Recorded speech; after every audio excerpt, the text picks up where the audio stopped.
नमस्कार मित्रों, स्वागत है आप लोगों का इस छोटे से यूट्यूब चैनल उदय एकेडमी में। देखिए इस वीडियो में हम लोग EMIRS TGT का जो 2023 में एग्ज़ाम हुआ था। देखिए एग्ज़ाम डेट जो है 23 दिसंबर 2023 को एग्ज़ाम हुआ था। इसमें TGT वाले सेक्शन में देखिए जो टीचिंग एप्टीट्यूड के क्वेश्चंस पूछे गए थे। देखिए उस टाइम 10 क्वेश्चंस पूछा गया था, लेकिन इस बार जैसा कि आप लोग जानते हैं कि 30 क्वेश्चंस पूछा जाएगा। तो चलिए हम लोग देखते हैं कि 10 क्वेश्चंस किस प्रकार के क्वेश्चन जो है पूछे गए थे। इनको आप लोग देखिए व्याख्या के साथ हम लोग इन 10 क्वेश्चंस को देखते हैं। देखिए ICT है, इसको मैं ऑलरेडी करा चुका हूँ, जाकर चैनल के प्लेलिस्ट में देखिएगा, वीडियो मिल जाएगा। तो चलिए हम शुरू करते हैं। यहाँ पर टीचिंग एप्टीट्यूड को हम यहाँ पर 10 क्वेश्चन डिस्कस करेंगे। देखिए पहला क्वेश्चन यहाँ पर कह रहा है कि क्वेश्चन ध्यान से पढ़िए आप लोग, तब आंसर कीजिएगा। एक शिक्षक संप्रत यानी कि कंसेप्ट समझाने के लिए पहले देखिए सिद्धांत व नियम बताता है और फिर एग्जाम्पल देता है। वह कौन सा उपागम अपना रहा है? खोजी की आगमनात्मक, निगमनात्मक की व्याख्यात्मक। देखिए पहले का यानी कि क्वेश्चन नंबर 31 का ऑप्शन नंबर इसका देखिए यहाँ पर जो होगा वह सी यहाँ पर सही होगा।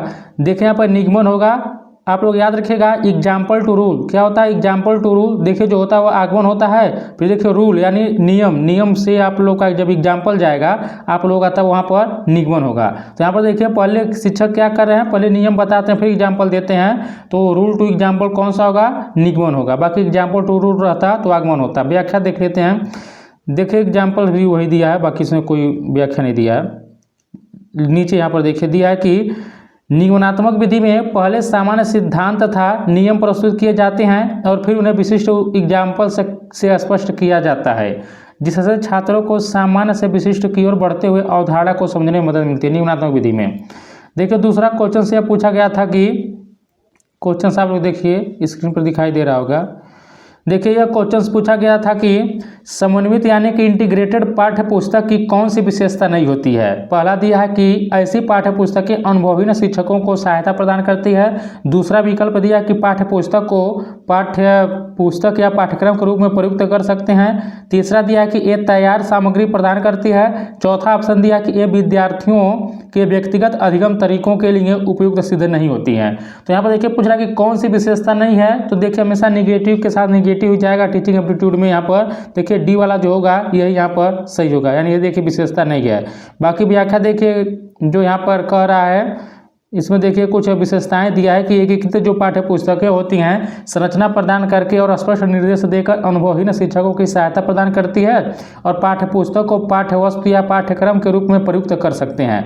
और देखिए एकीकृत पाठ्य पुस्तकें पहले से तैयार सामग्री जैसे देखिए एग्जाम्पल्स और अभ्यास और शिक्षण सुझाव प्रदान करती है, जिसमें शिक्षकों का समय बचता है और वे शिक्षण पर अधिक ध्यान दे सकते हैं। देखिए क्या होता है जो एकीकृत पाठ्य पुस्तकें होती हैं यह पहले से तैयार सामग्री होती हैं, याद रखिएगा आप लोग। तीसरा क्वेश्चन देखिए दिया है कि कह रहा है कि यदि शिक्षण में कुछ भी नहीं सीखा गया हो तो कुछ भी नहीं। देखिए इजी क्वेश्चन है, तो यहाँ पर बताइए कौन सा होगा आप लोग। तो यहाँ पर देखिए इसका ऑप्शन नंबर 20 सही होगा। यदि शिक्षण में कुछ भी नहीं सीखा गया तो कुछ भी नहीं पढ़ाया गया है। जब पढ़ाया नहीं गया रहेगा तो सीखेंगे क्या? कुछ नहीं बच्चा सीखेगा। यहाँ पर देखिए व्याख्या दिया कि यदि शिक्षण में कुछ भी नहीं सीखा गया तो कुछ भी नहीं पढ़ाया गया। यह कथन इस बात पर जोर देता है कि शिक्षण की सार्थकता तभी है जब सीखने का परिणाम प्राप्त हो। यदि छात्र ने कुछ भी नहीं सीखा है तो शिक्षण प्रक्रिया प्रभावी नहीं मानी जा सकती और यह माना जाता है कि वास्तव में कुछ भी नहीं पढ़ाया गया। शिक्षण केवल जानकारी देने की क्रिया नहीं है, बल्कि यह सुनिश्चित करना है कि छात्र उस जानकारी को समझें और आत्मसात करें। देखिए दोस्तों जो लोग भी चैनल पर पहली बार आए होंगे मैं बता देता हूँ, इस चैनल के द्वारा देखिए ICT जो है NCERT के माध्यम से देखिए थियरी एकदम आप लोगों को कराया गया है। सभी वीडियो चैनल पर उपलब्ध है, अभी भी टाइम है, जाइए आप लोग चैनल के प्लेलिस्ट में ICT को NCERT के माध्यम से कवर कराया गया है, जाकर देखिएगा।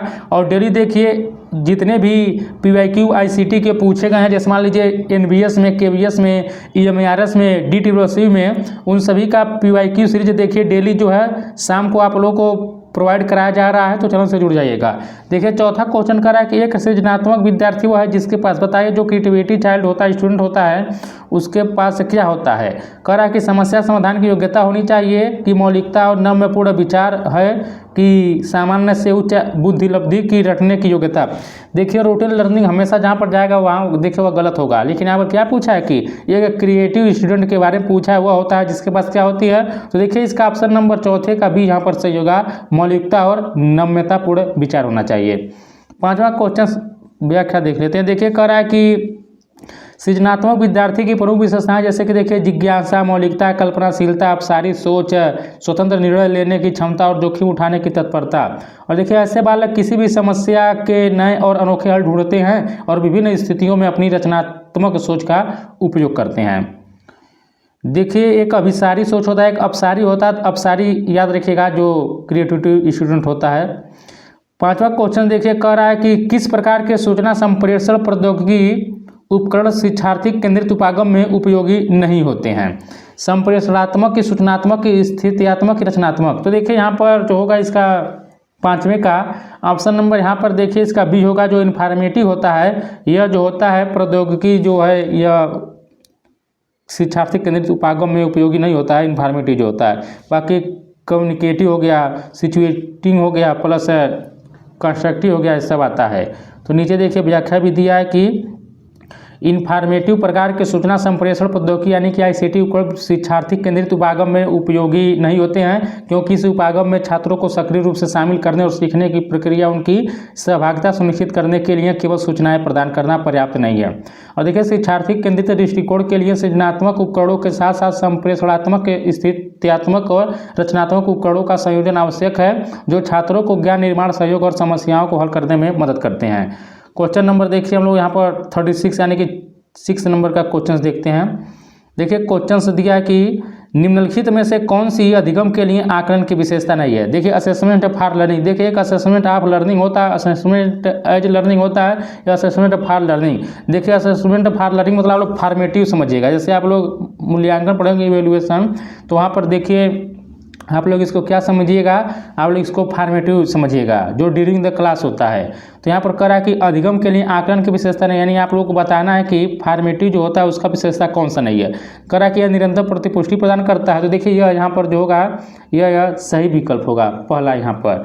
और बाकी दूसरा का कह रहा है कि यह प्रत्येक विद्यार्थी की समर्थताओं और प्रगति को पहचानने में देखिए दूसरा विषय यह सहायक होता है। और यहाँ पर देखिए तीसरा ऑप्शन नंबर सी दिया कि यह विद्यार्थियों को अपने कार्यों की समीक्षा का अवसर देता है, जिससे वे सुधार तो विशिष्ट कदम उठा सकें। देखिए यह भी सही है। बाकी करा कि यह निरात्मक है तब मूल्यांकन का हेतु है। देखिए निरात्मक नहीं होता है, यह क्या होता है, यह समेटिव का यहाँ पर दिया है। तो ऑप्शन नंबर डी यहाँ पर सही होगा, यह फॉर्मेटिव का विशेषता नहीं है। तो यहाँ पर देखिए दिया भी अधिगम के लिए आकलन का उद्देश्य विद्यार्थियों के अधिगम को बेहतर बनाने के लिए निरंतर प्रतिपुष्टि प्रदान करना, यानी कि फीडबैक देना, उनकी समर्थताओं और कमजोरियों को पहचानना और उन्हें अपने कार्यों की समीक्षा करने का अवसर देना है, ताकि वे सुधार के लिए कदम उठा सकें। यह प्रक्रिया रचनात्मक होती है, न कि निर्णयात्मक है। और देखिए विकल्प निर्णयात्मक और मूल्यांकन का हेतु का उल्लेख अधिगम के लिए आकलन की विशेषता नहीं है, क्योंकि यह अधिगम का आकलन से संबंधित है, जो अंतिम मूल्यांकन और ग्रेडिंग पर क्या होता है, केंद्रित होता है। क्वेश्चन नंबर 7 देखते हैं। देखिए दोस्तों क्वेश्चन नंबर 7 से पहले आप लोगों को मैं थोड़ा एक इंपॉर्टेंट पॉइंट बता देता हूँ। इस चैनल के द्वारा देखिए ICT को लेकर एक टेस्ट सीरीज तैयार किया गया है। अब तक इस टेस्ट सीरीज में 200 से अधिक लोगों ने देखिए जुड़ा है। अभी भी आप लोगों के पास टाइम है। जो टेस्ट सीरीज है पूरा NCERT के बुक पर आधारित जो टेस्ट सीरीज जो है डिजाइन किया गया है, जिसको लेना रहेगा आप लोग को व्हाट्सएप नंबर स्क्रीन पर दिखाई दे रहा होगा, मैसेज कर डेमो आप लोग देखकर उसको ले सकते हैं। बाकी इसके अंत में मैं आप लोग को बता दूंगा वीडियो के अंत में। देखिए क्वेश्चन नंबर 37 करा कि ऐसा कथन पहचाने जो सत्य न हो। आपको बताना है यहाँ पर कि कौन सा कथन सत्य न हो। करा कि प्रत्येक पूर्ति प्रकार के प्रश्न को चयन प्रकार के प्रश्न में परिवर्तित किया जा सकता है। और ऑप्शन नंबर बी दिया है कि विस्तृत उत्तर वाले प्रश्न निबंधात्मक प्रश्न होते हैं। ऑप्शन नंबर सी दिया है कि वस्तुनिष्ठ प्रकार के प्रश्न विद्यार्थियों की सृजनात्मक योग्यता मापन हेतु अधिक उपयोगी होते हैं। और देखिए ऑप्शन नंबर डी दिया है कि मैचिंग यानी कि जोड़े बनाने वाले प्रश्न बहुविकल्पी प्रश्नों का एक प्रकार है। यहाँ पर कह रहा है कि कौन सा विकल्प है जो सत्य नहीं है। तो देखिए इसका क्वेश्चन नंबर 7 जो है इसका ऑप्शन नंबर जो बनेगा आप लोगों का सी यहाँ पर सही होगा। यहाँ पर कह रहा है कि वस्तुनिष्ठ प्रकार के प्रश्न विद्यार्थियों की सृजनात्मकता योग्यता मापन हेतु अधिक उपयोगी होते हैं। तो देखिए यही जो है यहाँ पर गलत दिया है। आगे बढ़ते हैं। देखिए क्वेश्चन नंबर 8 दिया कि खेल विधि का कौन सा सिद्धांत स्व अनुशासन उत्पन्न करने में सहायक होता है। उत्तरदायित्व का सिद्धांत कि प्रिंसिपल ऑफ कंप्लीट फ्रीडम यानी कि पूर्ण स्वतंत्रता का सिद्धांत, की क्रियाशीलता का सिद्धांत, की सृजनात्मकता का सिद्धांत।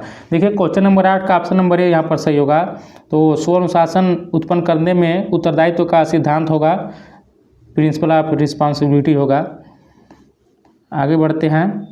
देखिए व्याख्या दिया कि खेल विधि का उत्तरदायित्व का सिद्धांत स्व अनुशासन उत्पन्न करने में सहायक होता है। यह सिद्धांत बच्चों में अपनी जिम्मेदारी को समझने और उसे पूरा करने की भावना विकसित करता है, जिससे वे बिना बाहरी नियंत्रण के भी नियमों और अनुशासनों का पालन करते हैं।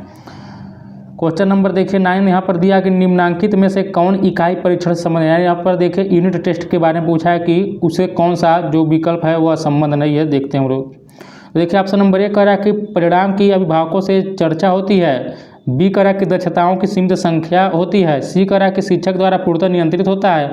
मानकीकृत उपलब्धि परीक्षणों का प्रयोग किया जाता है। यहाँ पर पूछा था कौन सा आप लोगों का सही नहीं है। यहाँ पर देखिए जहाँ पर मानकीकृत आएगा यहाँ पर यही ऑप्शन गलत होगा इसका। तो मानकीकृत उपलब्धि परीक्षणों का प्रयोग यह नहीं होगा। अब देखिए कह रहा है कि इकाई परीक्षणों से मानकीकृत उपलब्धि परीक्षणों का प्रयोग संबंध नहीं है, क्योंकि इकाई परीक्षण आमतौर पर पाठ्यक्रम विशिष्ट होते हैं और शिक्षक या संस्थान द्वारा डिजाइन किए जाते हैं, जो विशिष्ट पाठ्य सामग्री और सीखने के उद्देश्यों पर केंद्रित होते हैं। दूसरी ओर मानकीकृत उपलब्धि परीक्षण व्यापक एक समान मापदंडों पर आधारित होते हैं और राष्ट्रीय या क्षेत्रीय स्तर पर तुलनात्मक मूल्यांकन के लिए उपयोग किए जाते हैं। क्वेश्चन नंबर अंतिम देखते हैं। देखिए क्वेश्चन नंबर 40 है, यानी 10वां क्वेश्चन से कह रहा है कि निम्नांकित में से कौन सा कारक अधिगम को सबसे कम प्रभावित करता है। को करिकुलर एक्टिविटीज की इमिटेशन की परिपक्वता की तत्परता। तो देखिए यहाँ पर ऑप्शन नंबर इसका ये सही होगा। जो पाठ्यसागामी क्रियाएं होती हैं यह अधिगम को सबसे कम प्रभावित करता है। तो आप लोग इसको याद रखिएगा। तो देखिए इतने कम समय हम लोग 10 क्वेश्चंस को यहाँ पर डिस्कस किए हैं। चैनल से आप लोग अंत में यही कहेंगे कि देखिए मैं बार बार नहीं कहता हूँ कि वीडियो को लाइक करिए, शेयर कीजिए, चैनल से जुड़ जाइए, लेकिन यदि आप लोग प्रैक्टिस करना चाहते हैं, टीचिंग एप्टीट्यूड हो गया, ICT हो गया, तो चैनल से जरूर जुड़िएगा। और जो टेस्ट सीरीज है उसका डेमो आप लोग देख लीजिए। देखिए आप लोग टेस्ट सीरीज यही है, आप लोगों को स्क्रीन पर दिखाई दे रहा होगा। यहाँ पर मैं डेमो के तौर पर दिखा रहा हूँ इसको। यह देखिए सिलेबस आप लोग EMIRS के जिस भी पोस्ट के लिए तैयारी कर रहे हैं सभी पोस्ट में देखिए सेम सिलेबस दिया है, जैसे कि fundamentals of computer system, basics of operating system, MS office, keyboard shortcuts and there uses. देखिए यह जितने भी चैप्टर हैं इसी चैप्टर के अनुसार, जैसे कि फंडामेंटल्स ऑफ कंप्यूटर सिस्टम हो गया, इससे मैं इस टेस्ट सीरीज में 4 क्वेश्चन शामिल किया हूँ। फिर देखिए बेसिक ऑफ ऑपरेटिंग सिस्टम से 4 क्वेश्चन शामिल किया हूँ। MS ऑफिस से 5 क्वेश्चन शामिल किया हूँ। इस प्रकार देखिए हर एक चैप्टर से इस टेस्ट सीरीज में क्वेश्चन शामिल किया गया। जैसे देखिए इस टेस्ट सीरीज में, जैसे टेस्ट सीरीज पहला है, इसमें कुल 30 क्वेश्चन है, यानी इसमें कितने क्वेश्चन है, 30 क्वेश्चन है। और देखिए जो 30 क्वेश्चन है, इन 3 क्वेश्चन में हम 5 क्वेश्चन लिए हैं फंडामेंटल ऑफ कंप्यूटर सिस्टम से, फिर देखिए 4 क्वेश्चन लिए हैं बेसिक ऑफ ऑपरेटिंग सिस्टम से, फिर 4 क्वेश्चन लिए MS ऑफिस से। इसी प्रकार देखिए चैप्टर वाइज इस टेस्ट सीरीज को तैयार किया गया है। आप लोगों को देखिए कुल 10 टेस्ट सीरीज दिया जाएगा। एक टेस्ट सीरीज में कुल 30 क्वेश्चन हैं, 10 टेस्ट सीरीज में कुल देखिए 300 क्वेश्चन मिलेगा। और देखिए यह जो टेस्ट सीरीज है यह NCERT plus PYQ plus most important questions पर आधारित होगा। और देखिए मैं आप लोगों को NCERT का निःशुल्क वीडियो मैं चैनल के द्वारा प्रोवाइड करा रहा हूं। एक छोटा सा मैं प्रयास कर रहा हूं। केवल देखिए आप लोगों को एक टेस्ट सीरीज जो मिलेगा 5 रुपया पड़ रहा है। और देखिए एक टेस्ट सीरीज में देखेंगे 30 क्वेश्चन जो है 30 पेज लग रहा है। टाइपिंग वालों को बहुत पैसा देना रहता है। और देखिए कोई भी 30 पेज का टाइपिंग 5 रुपया में नहीं करेगा, लेकिन देखिए मैं अपने तरफ से आप लोगों को इतना सस्ते में 5 रुपया में एक टेस्ट सीरीज पड़ रहा है, यानी कि 10 टेस्ट सीरीज आप लोगों को केवल 50 रुपया में मिलेगा। आप लोगों को स्क्रीन पर WhatsApp नंबर दिखाई दे रहा होगा, इस नंबर पर आप लोग मैसेज करिएगा, आप लोगों को यह टेस्ट सीरीज मिल जाएगा। तो आप लोग जरूर ज्वाइन करिएगा। वीडियो अच्छा लगा तो वीडियो को लाइक कर दीजिएगा, शेयर कर दीजिएगा। मिलते हैं अगले वीडियो के साथ, तब तक नमस्कार, जय हिंद, जय भारत।